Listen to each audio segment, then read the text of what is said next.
Film star Rajesh Khanna और डिम्पल कपाड़िया कैसे पहली बार मिले थे और कैसे ये बात उनके शादी तक पहुंची थी।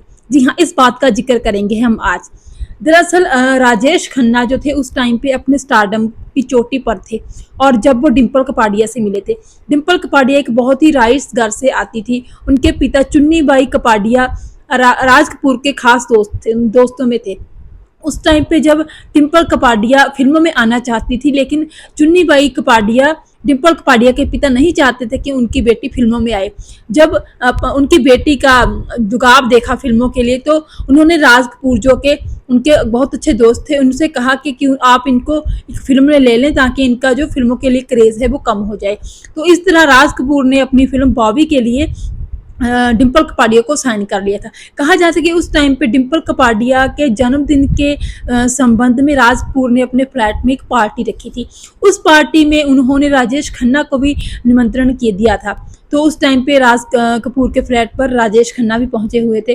डिम्पल कपाड़िया राजेश खन्ना को काफ़ी पसंद करती थी। उनके वो भी स्टारडम के अपनी पीक पर थे, तो डिम्पल कपाड़िया उन्हें बहुत पसंद करती थी। और जब डिम्पल पहली बार राजेश खन्ना से मिली तो इतनी ज़्यादा उनसे प्रभावित हुई कि डिम्पल ने कह दिया था कि I love you too much.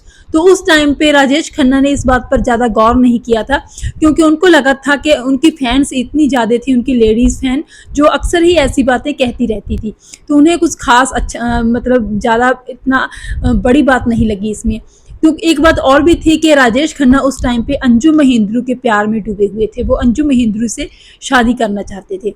तो इस तरह उसके बाद बहुत सारी और फिल्मी पार्टीज में दोनों मिलने लगे, राजेश खन्ना और डिम्पल कपाड़िया, और उनकी जान पहचान काफ़ी बढ़ गई।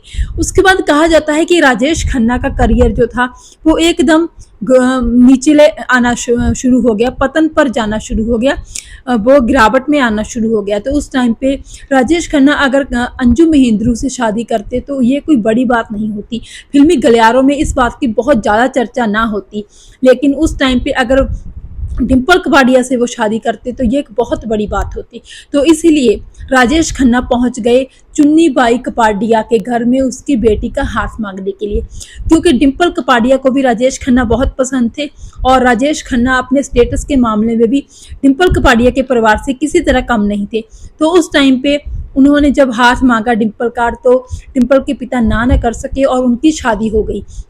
तो उसके बाद कहा जाता है कि जो राजेश खन्ना का करियर था और पतन की तरफ, नीचे की तरफ जाना शुरू हो गया।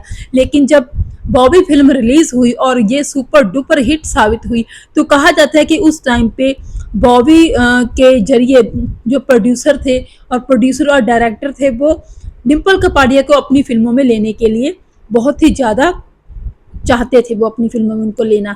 लेकिन उस टाइम पे क्योंकि राजेश खन्ना का करियर नीचे जा रहा था, तो ये बात तो इनकी ईगो को भी पसंद नहीं थी कि उनकी जो बीवी थी वो कमाए और अपने स्टारडम की पीक पर पहुंचे और राजेश खन्ना जो हैं घर पर बैठे। तो उस टाइम पे राजेश खन्ना ने सभी डायरेक्टर्स और प्रोड्यूसर को मना कर दिया कि वो डिम्पल अब फिल्मों में काम नहीं करेगी, वो अपनी घर गृहस्थी ही संभालेंगी। तो इस तरह मनोज कुमार से लेकर बड़े बड़े BR चोपड़ा जैसे जो डायरेक्टर्स थे, प्रोड्यूसर थे, वो डिम्पल को अपनी फिल्मों में कास्ट करना चाहते थे, लेकिन राजेश खन्ना ने ऐसा नहीं होने दिया।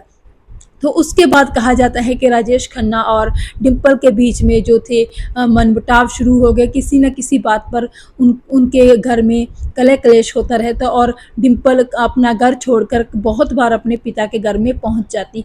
तो इसी तरह उसके बाद भी जब डिम्पल कपाड़िया को फिल्मों में दूर रखने के लिए राजेश खन्ना ने बहुत सारी कोशिशें की, तो इसी वजह से भी डिम्पल कपाड़िया राजेश खन्ना से दूर होती गई, क्योंकि डिम्पल ने भी अपने घर में बहुत ज़्यादा आज़ादी देखी थी, उनको वुमेन एम्पावरमेंट का भी ज्ञान था। तो वो चाहती थी कि वो खुद अपने पैरों पर खड़ी हो जाएं ताकि वो राजेश खन्ना पर डिपेंडेंट ना रहें। तो इसके लिए उन्होंने अपने करियर को ग्रो करने के लिए कोशिश भी की थी। कहा जाता है कि सागर मूवी जो कि रमेश सिप्पी बना रहे थे, उसमें डिम्पल कपाड़िया को जब काम मिला तो वो बहुत ज़्यादा उत्साहित हो गई थी कि अब उनका करियर जो है फिर से स्टार्ट हो जाएगा। लेकिन उस टाइम पे भी बहुत सारे प्रोड्यूसर और डायरेक्टर ऐसे थे जो डरते थे कि राजेश खन्ना से अगर दुश्मनी लेनी है तो ही वो डिम्पल को अपनी फिल्मों में कास्ट करेंगे, क्योंकि डिम्पल को अपनी फिल्मों में लेने का मतलब यही था कि राजेश खन्ना के साथ वो दुश्मनी मोल लेते होंगे। तो इस तरह लेकिन सागर फिल्म जो थी वो रिलीज़ हुई। इस फिल्म में कमल हासन और ऋषि कपूर ने अच्छी भूमिका निभाई थी। लोगों ने इन फिल्म को काफ़ी पसंद भी किया था। उसके बाद डिम्पल को और बहुत सारी फिल्में मिलनी स्टार्ट होगी जिसमें उन्होंने अपनी एक्टिंग का जो था वो जौहर दिखाए थे। तो इस तरह ये थी डिम्पल कपाड़िया और राजेश खन्ना के लव स्टोरी की कहानी और उनके शादीशुदा ज़िंदगी और बाद में अलग होने की कहानी।